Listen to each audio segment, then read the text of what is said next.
네, 오늘 이제 격려의 힘이라는 제목으로 격려에 대해서 함께 좀 나누고자 합니다. 자, 이제 설교를 시작하면서 여러분은 나는 과연 격려를 잘하는 사람인지 아니면 비난을 잘하는 사람인지 어떤 측에 속하는 것 같습니까? 아주 간단한 진단법이 있는데 내 주변에 사람들이 얼마나 있는지를 보면 알 수 있습니다. 격려를 잘하는 사람에게는 이제 당연히 사람들이 모여듭니다. 당연한 것이죠. 그 사람 곁에 있으면 따뜻한 격려를 늘 받으니까 사람들이 그 분위기가 좋아서 이제 그냥 찾아오는 것입니다. 반면에 비난을 잘하는 사람들은 사람들이 이제 떠나갑니다. 그 사람과 같이 있으면 부담스럽고 이제 마음이 상하니까 함께 있고 싶지 않아서 그 자리를 그냥 뜨는 것이죠. 내 주변에 사람이 얼마나 많은가를 보면 내가 이제 격려의 사람인지 비난의 사람인지를 알 수 있습니다. 공동체도 마찬가지입니다. 격려를 잘하는 사람들이 모인 공동체는 사람들이 점점 더 많이 모이게 됩니다. 따뜻함이 느껴지니까 교회 오고 싶어지고 모임이 있으면 가고 싶어지고 그렇게 되는 것이죠. 반대로 비난과 비판이 많은 공동체는 얼마 안 가서 사람들이 다 떠나가게 됩니다. 너무 싸늘하고 냉랭하고 그러니까 가고 싶지 않게 되는 것이겠죠. 오늘 격려의 힘에 대해 함께 말씀을 나누고자 하는데, 자, 그러기에 앞서서 이제 격려가 왜 필요한지에 대해서 먼저 창세기 3장 말씀을 통해서 살펴보겠습니다. 창세기 3장에는 이제 타락한 인간에게 가장 먼저 찾아온 감정이 무엇이었는지가 나오는데 어떤 감정이겠습니까? 창세기 3장에 나오는 타락한 인간에게 찾아온 가장 먼저 찾아온 감정, 그게 무엇일까요? 예? 두려움이죠. 두려움. 예, 두려움입니다. 9절 10절 우리 같이 한번 읽어보겠습니다. 여호와 하나님이 아담을 부르며 그에게 이르시되 내가 어디 있느냐? 이르시되 내가 동산에서 하나님의 소리를 듣고 내가 벗었으므로 두려워하여 숨었나이다. 자, 여기 두려워하여 숨었나이다 이렇게 되는데, 거룩하신 하나님께서 범죄한 이 아담에게, 인간에게 던진 최초의 질문이 아담아 네가 어디 있느냐라는 것이었습니다. 하나님이 몰라서 물으신 것이 아니었겠죠. 전지하신 하나님께서 아담이 어디 있는지를 왜 모르시겠습니까? 내가 어디 있느냐고 물으신 이유는 숨어있는 아담을 노출시켜서 회개할 기회를 주시고자 함이었습니다. 사람은 보니까 문제가 노출되어야지만이 도움을 청하는 그런 습성이 있습니다. 첫사람 아담의 범죄로 인해 모든 인류에게 찾아온 이 두려움의 문제는 성경에서 끊임없이 반복되고 있습니다. 심지어 하나님께 쓰임을 받았던 인물들도 이 두려움의 문제를 극복하기가 쉽지 않았습니다. 하나님이 아브라함에게도 두려워하지 말라 여러 차례 말씀을 하셨었고, 모세나 여호수아 그리고 선지자 이사야나 예레미야에게도 얼마나 당당한 선지자들이었습니까? 근데 이들에게도 두려워하지 말라는 말씀을 참 많이 하셨습니다. 예수님조차도 제자들에게 내가 세상 끝날까지 너희와 항상 함께 있을 것이다 이렇게 말씀하셨는데, 두려워하는 제자들이 많이 두려워하니까 이런 함께 하겠다는 말씀의 약속을 주시면서 두려워하지 말라고 하셨던 것이죠. 이처럼 인간을 강하게 지배하고 있는 감정이 두려움이며, 우리 또한 이 두려움에서, 저와 여러분 또한 이 두려움에서 자유롭지 못한 자들이라고 할 수 있겠습니다. 창세기 3장 10절은 아담이 두려움을 느낀 두려움의 근원이 무엇인지를 보여주는데, 여기 보니까 내가 벗었으므로 두려워하여 이렇게 합니다. 벗었기 때문에 두렵다고 하죠. 여기 벗었다는 것은 창피하고 부끄러운 감정입니다. 그리고 궁극적으로는 나의 이 부끄러운 모습 때문에 하나님께 받아들여지지 못할 것이다, 용납받지 못할 것이다, 거부당할지 모른다는 감정입니다. 그래서 인간의 핵심 정서가 두려움이라면은 그 두려움의 뿌리가 뭔지를 이 말씀을 통해서 보니까 바로 내가 용납받을 수 없는 상태라는 그 인식이라고 볼 수 있습니다. 아담에게 이 두려움의 첫 정서가 찾아온 이후로 모든 인류는 노출의 두려움과 그로 인해 예상되는 거절의 두려움, 내가 이것을 노출되면 다른 사람이 나를 받아들이지 않을 것인데 라는 그 거절의 두려움을 안고 인류가 살아가고 있습니다. 일전에도 제가 한번 말씀드린 적이 있는데, 제가 들었던 한 그 여성분은 맨 얼굴을 본 사람이 아무도 없었습니다. 여성들은 이제 쌩얼이라고 그러죠. 쌩얼을 드러내기를 다 꺼려합니다. 위장하지 않으면 매력이 없는 존재가 된다는 이상한 두려움이 있는 것입니다. 교회 안에서 이 여집사님의 맨 얼굴을 본 사람이 아무도 없었다고 합니다. 교회에서 정교인 수련회를 가더라도 아침이면 늘 항상 똑같은 화장의 모습으로 나타났습니다. 그러다가 이번에 맨 얼굴을 볼 기회가 드디어 찾아왔는데 출산을 한 것입니다. 성도들이 산부인과 병실로 아이를 보러 막 가는데, 아이를 보러 가는 것보다도 오히려 그 여집사님의 맨 얼굴을 볼 기회가 드디어 왔다. 이래서 이제 막 병원을 갑자기 예고 없이 기습을 하고 찾아간 것이죠. 그런데 놀라운 것은 출산을 하고 난 직후에 그 여집사님의 얼굴이 화장을 한 얼굴 그대로였다는 것입니다. 제가 들었던 실화입니다. 실화. 이 여집사님처럼 사람들이 왜 이렇게 노출을 두려워하는 것일까요? 우리의 진짜 모습이 드러나면 사람들이 우리를 거부할 것이라는 메시지가 아담의 후예인, 이 타락한 아담의 후예인 인간들에게 심겨져 있기 때문인 것입니다. 거절만큼 참 인간을 비참하게 만드는 것도 없습니다. 거절감은 큰 상처를 남깁니다. 한 여성이 아버지의 그 임종에서 받았던 거절감이 있었습니다. 이분이 둘째 딸이었는데 아버지가 임종 직전에 어머니와 큰딸과 아들에게는 한마디씩 다 남기고 사랑한다는 고백을 남겼는데, 끝내 자기에게는 한마디도 남기지 않고 숨을 거둔 것입니다. 이 사건이 이분에게는 평생의 거절감으로 이제 남게 된 것입니다. 그날 이후 이분의 목표는 오직 한 가지였는데, 자기 인생에서 가장 중요한 남자에게, 아버지에게 그 거절감을 받았으니까 가장 중요한 남자에게 거절당하지 않는 것, 그게 이 사람이 살아가는 목표였던 것이죠. 여러분, 이분이 건강한 삶을 살았을까요? 아니겠죠. 그렇게 집착했던 남편이 외도하면서 너무나 힘든 인생을 이제 살았던 것입니다. 문제는 인간 안에 흐르는 이 감정이 이러하다 보니 사람들은 이제 노출될까 두려워서 그 노출을 피해 숨는 것입니다. 나뭇잎으로 가리고 나무 뒤에 숨었던 이 아담처럼 자신의 진짜 모습, 자신이 생각할 때 이건 드러내면 안 된다고 생각하는 그 모습을 숨기기에 바쁜 것입니다. 사람마다 자신을 숨기는 이 나뭇잎으로 사용하는 나뭇잎도 참 다양합니다.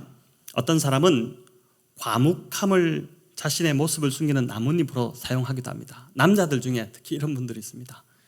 과묵하게 있는데 그게 사실은 자기를 드러내고 싶지 않아서 그러는 것이죠. 또 어떤 사람은 경건함으로 포장하기도 하고 수줍음을 타는 사람으로 포장하기도 합니다. 목장에서 말씀을 우리가 나누기도 하지 않습니까? 그렇게 할 때 진짜 수줍어서 잘 나누지 못하는 사람도 있겠지만 자신의 부족함이나 또는 어두웠던 과거가 드러날까 두려워서 수줍음을 타서 못 나누는 사람인 것처럼 이제 포장을 하는 것입니다.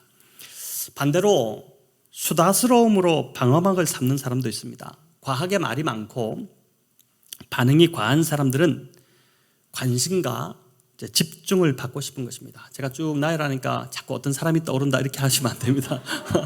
지금 나를 돌아봐야 되는 것이죠. 사람의 관심을 끌어서 이런 사람들은 거절받음을 피하려는 것입니다. 대부분의 사람들은 이 중에 한 가지 방어막만 가지고 있는 것이 아니라 마치 그 액세서리와 넥타이를 매번 다르게 고르듯이 상황에 따라 방어막을 골라가며 자신의 속을 드러내는 그 노출을 피하려고 하는 것이죠. 자, 여러분, 이렇게 사는 것이 좋을까요? 이것은 분명히 하나님이 의도하신 모습은 아닐 것입니다. 자, 그럼 어떻게 해야 할까요? 요한 사도는 요한일서 4장에서 인간 안에 있는 이 두려움을 어떻게 해결할 수 있는지 말씀하는데 우리 같이 한번 읽어보겠습니다. 사랑 안에 두려움이 없고 온전한 사랑이 두려움을 내쫓나니. 아멘. 사랑 안에 두려움이 없고 온전한 사랑이 두려움을 내쫓는다, 이렇게 말씀합니다. 그래서 두려움을 극복할 수 있는 첫 번째 방법은 하나님의 사랑을 깊이 경험하면 됩니다. 하나님은 어떤 상황에서도 나를 사랑하신다라는 믿음이 우리 안에 있으면 우리는 어떤 상황에서도 그냥 자신 있게 나 자신을 좀 자연스럽게 드러낼 수가 있게 됩니다. 예수님이 나를 사랑하셔서 죽기까지 나를 사랑하셨다는 그 사실, 또 나의 모든 죄를 대신 지셨고 하나님이 완전히 나를 용납하셨다는 사실이, 그 사실이 내 영혼을 이제 뚫고 들어와서 믿어질 때, 또 뭐 그런 특별한 사건뿐만 아니라 매일매일 기도의 자리에서 정말 나는 하나님이 사랑하신다. 오늘 새벽에도 저는 그런 느낌을 받았는데, 하나님 정말 나를 사랑하시는구나, 이런 느낌이 경험될 때 아담이 경험했던 그 노출에 대한 두려움, 거절감에 대한 두려움을 우리가 극복하게 되는 것이죠. 이게 가장 중요하고 우선적인 방법이라고 할 수 있습니다. 두 번째는 부부와 가족의 사랑으로 채워지는 것입니다. 우리가 무장해제될 때가 있습니다. 사랑하는 사람과 함께 있을 때 그렇죠. 배우자나 가족이 그렇습니다. 아담과 하와가 벌거벗었으나 부끄러워하지 아니하였다, 이렇게 하는데, 이 말은 부부가 100% 있는 그대로 용납해주는 관계였다는 말입니다. 부부가 서로를 100% 용납해주는 것 참 쉽지 않지만 이것이 되어야지만 진정한 연합, 부부의 연합이 이루어질 수 있는 것이죠. 가정과 부부 관계에서 사랑을 경험함으로 그 두려움의 문제를 이제 극복할 수가 있습니다. 그래서 가정이 중요하고 부부 관계가 중요한 것이죠. 세 번째가 이제 중요한데 오늘 말씀의 주제이기도 합니다. 바로 공동체의 사랑이 두려움의 문제를 극복하게 한다는 것입니다. 첫 번째, 두 번째만큼이나 중요한 것, 이게 이제 공동체의 사랑이라고 할 수 있습니다. 그런데 오늘 읽은 본문은 공동체의 사랑이 격려를 통해서 표현된다는 것을 보여줍니다. 우리 히브리서 10장 24절 25절을 다시 한번 읽어보겠습니다. 서로 돌아보아 사랑과 선행을 격려하며 모이기를 패하는 어떤 사람들의 습관과 같이 하지 말고 오직 권하여 그날이 가까움을 볼수록 더욱 그리하자. 아멘. 그러니까 사랑은 표현하기 전까지는 사랑이 아니다는 말처럼 공동체의 사랑이 어떻게 표현되느냐? 격려의 말을 통해서 표현된다는 것입니다. 히브리서는 1세기 로마 제국 내에 흩어져 있던 그 디아스포라 유대인들을 향해서, 디아스포라 유대인 그리스도인들을 향해서 보낸 편지입니다. 저자는 이제 깊은 목회적 관심을 가지고 이 편지를 썼다는 것을 이 히브리서를 통해서 우리가 알 수 있는데, 이 말은 그 당시 이 편지를 받아보던 교회들, 1세기 교회들의 아주 많은 문제가 있었다는 그런 이야기입니다. 한마디로 히브리서 편지를 받는 교회 공동체는 이제 교회로서 실패한 모델이었다고 볼 수 있습니다. 그러나 그 실패를 책망하기 위해서 히브리서가 기록된 것이 아닙니다. 오히려 훈계하고 권면해서 그 공동체를 회복시키고자 하는 그 목회자의 사랑의 마음이 이 히브리서 안에 많이 담겨 있습니다.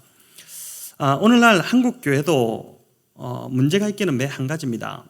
교회 안에서 성도들이 진정한 코이노니아를 이루고 있는가, 아니면 비상적인 그냥 관계에 그치고 있는가?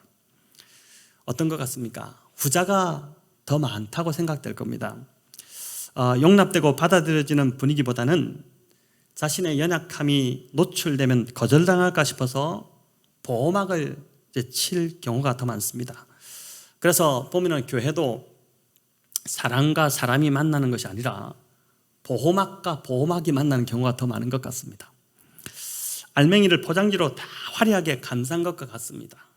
성도가 서로 만날 때 알맹이와 알맹이가 이렇게 있는 모습 그대로 만나야 하는데, 포장지와 포장지가 만나는 그럴 때가 더 많은 것입니다. 우리가 참 많이 우리를 포장하고 성도를 만나는 것이죠.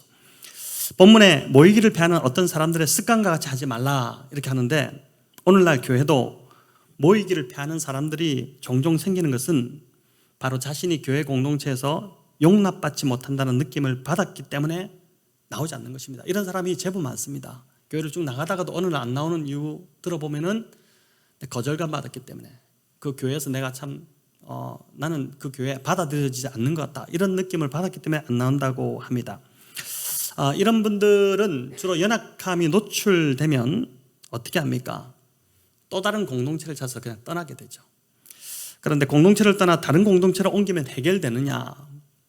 그렇지 않습니다. 계속 뜨내기 신자로 그냥 남게 될 뿐인 것입니다. 메뚜기 신자라고 그러죠. 여기 있다가 점프해서 또 저쪽으로 갔다가 계속 그렇게 이제 떠돌 뿐인 것입니다. 공동체 안에서 사랑을 경험하는 것이 정말 중요한데, 교회 공동체가 어떻게 하면 그런 비상적인 이 만남의 방어망을 뚫고 정말 서로가 깊이 있게 들어갈 수 있을까? 오늘 본문은 격려의 말이 방어망을 뚫고 두려움까지 들어가서 그 두려움을 변화시킬 수 있다라고 우리에게 확신을 줍니다. 교회 공동체는 24절에 나오듯이 서로 돌아보아, 즉 서로가 서로에게 격려자가 되어 주어야 한다는 것입니다. 서로가 서로에게 격려하는 자가 되어 줘야 된다는 것이죠. 그래서 이 말씀대로라면은 격려는 개인의 신앙과 공동체를 회복하는 능력이 된다는 것을 알 수 있습니다. 이 구절을 좀 더 깊이 살펴보겠는데, 여기 서로 돌아보아 사랑과 선행을 격려하며 이 부분을 원어로 살펴보면 격려가 단순하게 한마디 던져서 격려하는 차원을 넘어선다는 걸 알 수 있습니다. 격려를 원어적 의미로 다시 풀어보면 이런 뜻이 됩니다. 우리 한번 읽어볼까요? 격려는 한 사람이 다른 사람의 인생 여정에 합류한다는 뜻이며, 그가 장애물과 피로에 지쳐도 계속 그 길을 가도록 끊임없이 자극제 역할을 하는 것이다. 자, 쉽지 않다는 생각이 들죠. 한두 마디 던지는 수준이 아니라 지속적으로 그의 삶이 그리스도를 닮은 삶이 되도록 그 상대방의 삶에 개입하는 것을 말하는 것입니다. 이게 격려라는 것입니다. 그리고 이 일은 서로에게 행해야 하는 것인데, 내가 다른 사람에게 또 다른 사람이 나에게 격려하도록 하는 그 서로 쌍방의 격려가 일어나야 된다는 것입니다. 그렇기 때문에 이건 이제 하나님의 은혜가 없이는 불가능한 것이죠. 격려는 이제 그저 한번 격려해 볼까 이런 마음이 아니라 정말 사명으로 우리가 받아들이고, 이걸 정말 우리가 사명으로 순종하게 될 때 나도 살고 상대도 살고 공동체가 살아나는 일들이 일어난다. 이 격려의 능력이요 격려의 신비다라는 것을 보여주는 것입니다. 헬라어 용법 자체를 살펴봐도 그렇습니다. 24절에 서로 돌아보아, 또 25절에 오직 권하여, 이 말은 일회적인 돌봄이나 권함이 아닙니다.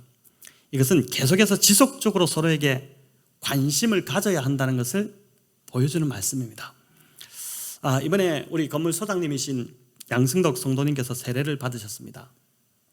저도 지난주에 세례를 이렇게 주다가 성부와 성자와 성령의 이름으로 세례를 주는 하는데 갑자기 울컥해가지고 이제 그 지난 시간이 확 이렇게 보여지면서 너무 하나님 앞에 감사가 돼서 이제 좀 잠시 멈추기도 했는데, 그동안 우리 목장에서 특별히 우리 목자님, 이하수 목자님 참 잘 돌봐주셨고, 또 목장 식구들이 많은 격려를 해주셨습니다. 또 많은 분들이 우리 양승덕 성도님을 위해서 기도해 주시고 사랑해 주셔서 이번에 이제 세례까지 받게 되었는데, 근데 그뿐 아니라 또 한 분이 있습니다. 저희 교회 성도가 아닌 한 권사님께서 양승덕 성도님을 꾸준히 관심을 갖고 지속적으로 격려해 주셨습니다. 저는 옆에서 다 보았기 때문에 이제 아는 것이죠. 주변에 사시는 분인데 저희 교회로 옮기고 싶은 마음은 이미 저희 교회 교인입니다. 절기 감사헌금도 꼭 저희 교회로 하고 이렇게 하십니다. 근데 마음은 저희 교회 교인인데 사정상 지금 옮기지 못하고 계십니다. 그 권사님께서 제가 볼 때 소장님을 정말 꾸준히 지속적으로 격려해 주셨습니다. 제가 볼 때 그 권사님의 격려의 깊이가 정말 놀라웠습니다. 피 한 방울 섞이지 않은 남인데도 불구하고 우연히 이 앞에서 이렇게 알게 되었네. 그분이 이제 권사님이시니까 전도할 요령으로 여기 소장님이 보이시니까 교회 다니냐, 그러니까 그때 소장님 마침 저희 교회 나올 때였거든요.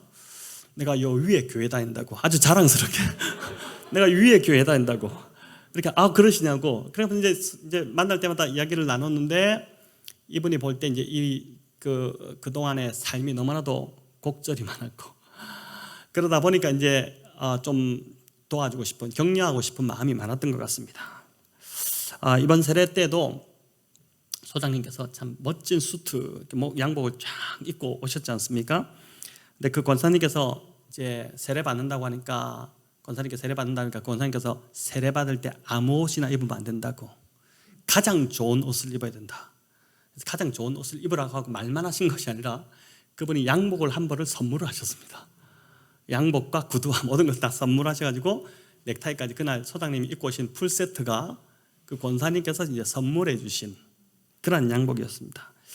그러니까 이렇게 서로 돌아보아서 사랑과 격려로 꾸준히 격려해 주었기 때문에 지난주 양승덕 성도님의 그런 은혜로운, 우리 참 많이 눈물 훔치기도 하셨지 않습니까? 그런 은혜로운 감정이 나왔다고 믿습니다.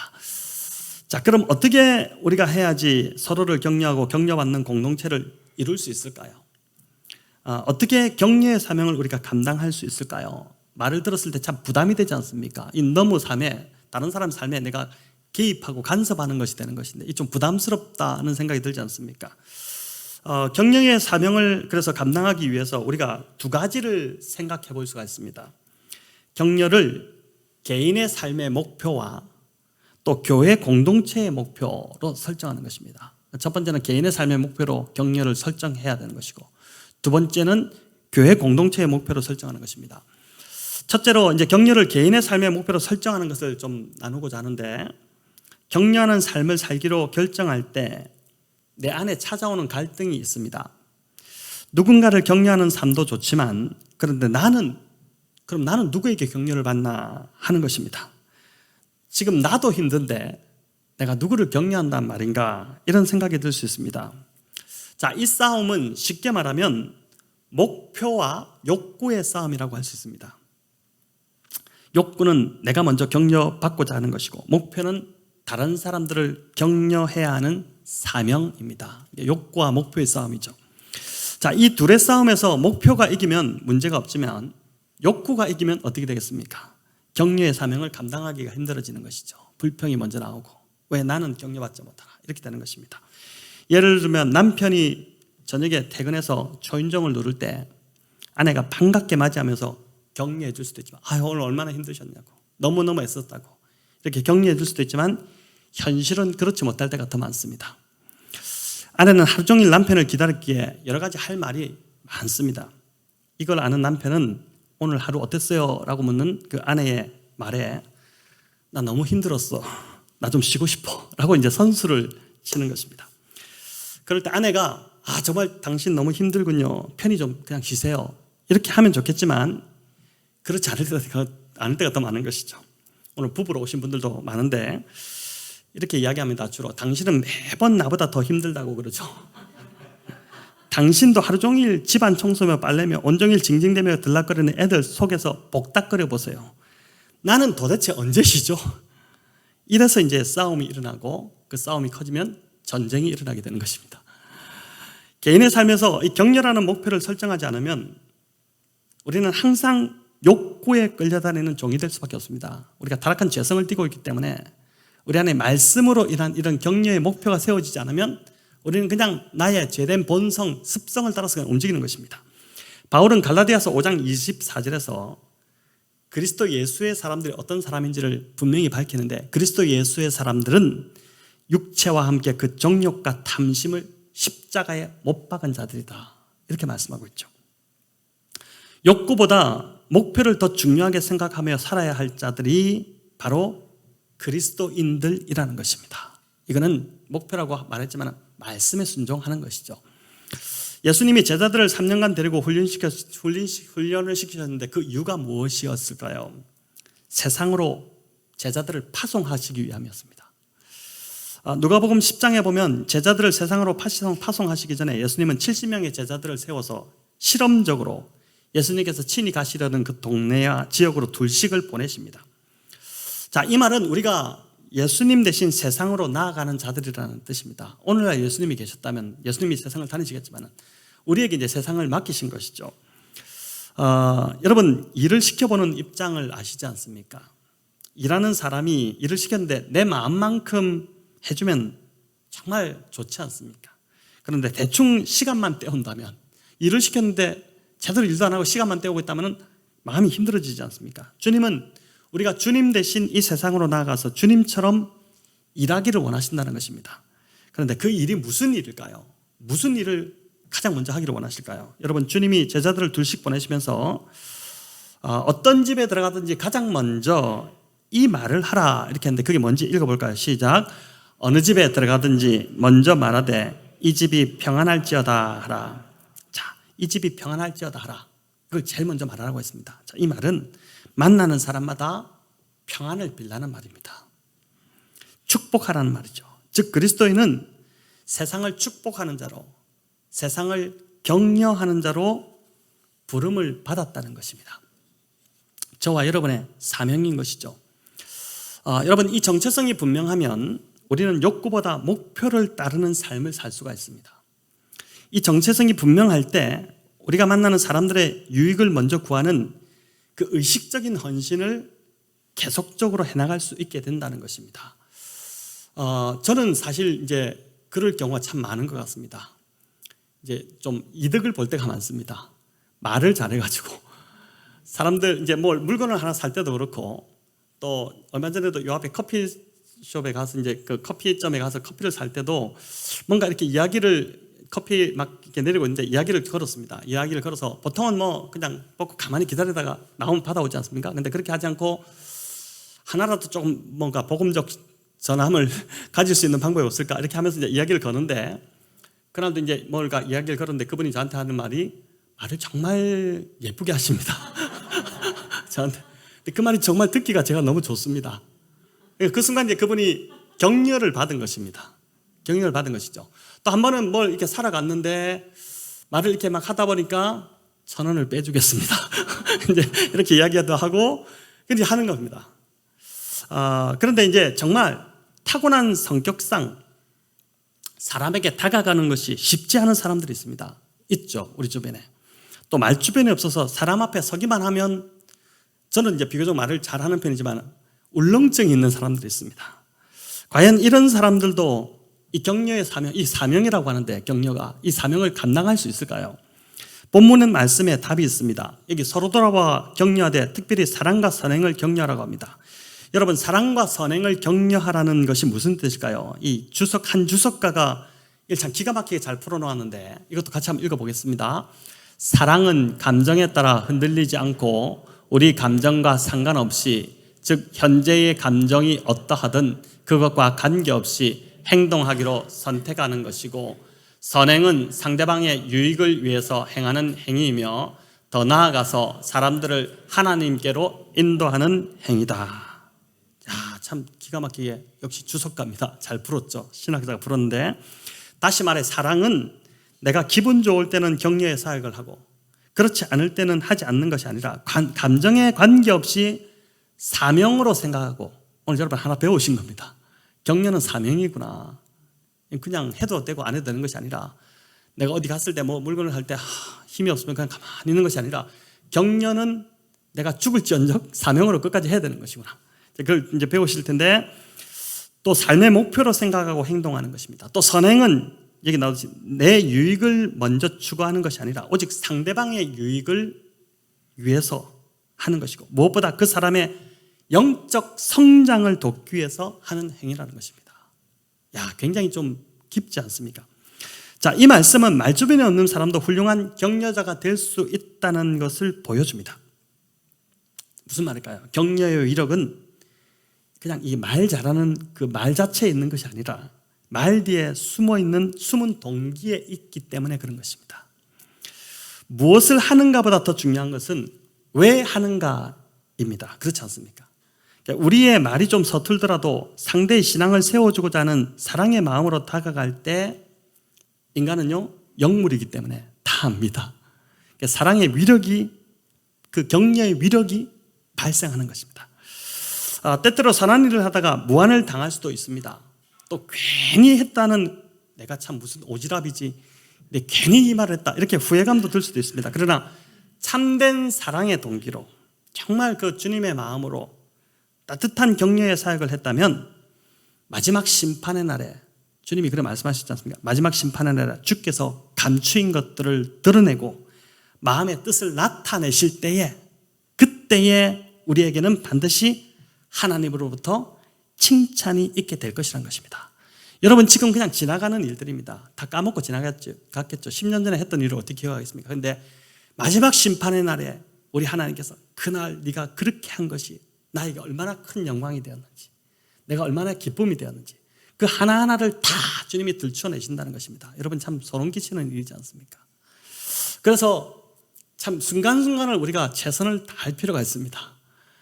그냥 오늘 하루 힘들다고 대충 지나가는 것이 아니라 마지막 잠자리에 들어서 자면 되니까 그 전까지는 최선을 다해서 옆에 있는 사람에게 최선으로 잘 섬겨주는 것, 따뜻하게 격려하는 것, 그게 필요하다는 것이죠. 자, 이를 믿고 이제 첫 번째가 내 개인의 인생의 삶의 격려를 목표로 설정하는 것인데, 이를 잘 붙들고 내 인생의 목표로 이 격려를 한번 설정해 보시기를 바랍니다. 자, 이제 두 번째로 격려는 개인의 목표를 넘어 교회 공동체의 목표가 되어야 합니다. 교회가 어떤 방향을 추구하든 분명한 사실이 하나 있는데, 그것은 교회 생활은 사람이 모이는 곳이고 사람끼리 접촉하는 일이라는 것입니다. 그러니까 가정교회로 가든 어떤 교회는 가정교회를 추구하기도 하고, 또 대형교회를 지향하기도 하고, 또 제자훈련을 강조하기도 하고, 전도폭발을 강조하기도 하고, 교회마다 다 다양합니다. 무엇을 강조하든 간에 그 방향 안에 사람을 격려하는 일이 빠진다면 그때부터 교회는 길을 잃어버린 게 된다는 것입니다. 그래서 기독교 작가인 레리 크랩이 이번에 참 글이 너무 좋은 글들이 많은데 이렇게 이야기했습니다. 같이 읽어볼까요? 격려는 그리스도의 몸된 교회 안에서 관계의 근육과 같다. 그래서 이것을 부지런히 사용하지 않으면 결국은 근육이 위축되고 교회는 절름발이가 될 것이다. 아멘. 교회 공동체가 격려를 많이 사용해야 할 이유입니다. 격려는 관계의 근육이라서 교회가 격려를 사용하지 않으면 이내 절름발이가 된다는 것입니다. 건강하게 교회가 건강성을 잃어버린다는 것이죠. 교회는 서로 돌아봐 사랑과 선행을 격려하는 일을 공동체의 목표로 삼아야 한다는 것이죠. 교회마다 새해 목표를 세울 때 이번 해 전도를 얼만큼 하고, 또 선교와 구제는 얼마나 많이 하고, 이런 목표도 중요하겠지만 무엇보다 공동체가 세워야 할 진짜 목표는 바로 격려라는 것입니다. 그러니까 양적인 변화보다 질적인 변화가 공동체를 진정으로 새롭게 하기 때문에 그런 것이죠. 가정에서 여러분 하루 2번 그 부부가 서로 격려하기, 이런 것들도 참 좋은 숙제가 될 것 같고, 또 부모와 자녀 사이에 하루에 1번 서로 좀 격려하기, 그것도 참 좋지 않겠습니까? 한번 이거는 해보시기 바랍니다. 우리 김성식 장로님, 박혜성 권사님하고 오늘 돌아가셔서, 이 장로님과 또 박정희 권사님도 그렇고 돌아가셔서 오늘부터 한번 이제 또 자녀들하고도 한번 해보시고, 또 남성들은 나이가 들수록 사회적으로 아무리 잘 나간다 하더라도 집에서 아내의 인정을 받지 못하면 힘을 쓰지 못한다고 그러죠. 그래서 우리 아내들은 남편들을 좀 많이 격려하시기 바랍니다. 또 격려받는 부모 밑에서 반드시 세상을 격려하는 자녀가 나오기 마련입니다. 자녀를 격려해야 하는 이유인 것이죠. 목장에서도 일주일에 이제 지나면서, 일주일에 우리 목장님들 지나시면서 이제 그 서로를 격려하는 것을 좀 목표로 세워볼 수 있습니다. 그래서 학교에서도 보니까 요즘도 마니또 게임 이런 것도 하던데, 그런 것들도 서로를 격려하기 위해서 하는 것이지 않습니까? 그러니까 얼마나 좋은 목표입니까? 정말 사랑으로 상대를 세우려는 거룩한 내적 동기를 가지고 있다면 성령께서 지혜를 주십니다. 기가 막힌 지혜를 주십니다. 저희 교회 목자님들은 제가 알기로 기본적으로 다 이런 따뜻하고 거룩한 내적 동기를 가지고 계신 분들입니다. 격려의 방법으로 여러 가지가 있을 것입니다. 요즘 손편지를 잘 안 쓰는데 손편지를 쫙 써서 그 한 통 딱 받아보십시오. 얼마나 좋습니까? 옛날에 이제 대학교 때 그 소실적에 연애 편지 이렇게 주고받을 때 아마 손편지 받고는 거의 손편지 받지 못하시고, 저는 이제 결혼하기로 확정하고 아내하고 만났을 때 아내가 이제 손편지를 하나 이렇게 줬었습니다. 그 손편지 지금도 들고 있는데, 그 손편지를 처음 받았을 때 이제 이게 결혼하자는 소린가 말자는 소린가 제가 읽는데 헷갈리. 그때 한 10일간 서로 기도하고 만나가지고 결정하기로 했는데 무슨 말이에요? 이렇게 물어보기도 했는데, 그런 것이 참 감동이 될 수도 있습니다. 그리고 또 말씀 문자 한 통 여러분 참 보내는 것, 우리 장로님 꾸준하게 또 말씀 문자를 보내주고 계신데, 그래서 우리가 정말 그 사람을 격려하고자 하는 마음을 갖고 있으면요, 성령께서 말씀을 떠오르게 하십니다. 그렇게 그 사람의 딱 맞는 말씀을 주십니다. 저는 이런 걸 참 많이 경험을 했습니다. 또 식사를 함께 한 끼 같이 밥 먹는 자리 만드는 것, 큰 격려가 되겠죠. 또 짧은 칭찬, 그래서 그 칭찬을 참 많이 할 필요가 있을 것 같습니다.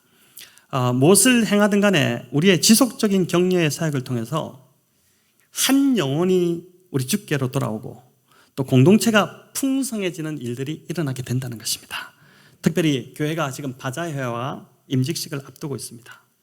여러분, 이런 큰 일이 있을 때마다 사단은 늘 공동체를 깨트리려고 틈을 탑니다. 늘 그런 일이 있습니다. 이런 사단의 역사를 역으로 깨트리는 힘이 바로 뭐냐면 오늘 이 본문에 주시는 사랑과 선행을 격려하는 일입니다. 그러니까 이제 앞서 일하시는 분들 신나게 섬길 수 있도록 여러분 격려를 많이 해주시기 바랍니다. 많이 칭찬해 주시고 많이 세워주시고 너무 좋습니다. 이찬수 목사님 지난번 설교할 때 한번 그런 이야기 하시던데 목사를 많이 칭찬하면 교만해지기 때문에 그렇게 하면 안 됩니다. 그런 말하는 사람들이 있는데 제발 그러지 마십시오. 그러면서 이제 왜 그러냐면은 이미 충분히 욕을 먹고 있기 때문에 지칠 대로 지쳐 있기 때문에 좀 격려를 많이 해주는 것이 이제 고래도 춤추게 한다고 하는데 칭찬이 그렇다는 것이죠. 그래서 비난하고 부정적인 말은 입 밖으로 여러분 내지 마시고 상대의 장점과 좋은 점들을 찾아서 계속 격려해 준다면은 우리가 앞두고 있는 이 바자회와 임직식 이런 것이 더 은혜롭고 풍성한 시간, 교회가 풍성하게 되는 시간이 될 것입니다. 이렇게 서로를 깊이 격려하는 백원영동교회 공동체가 되시기를 우리 주님의 이름으로 축원합니다.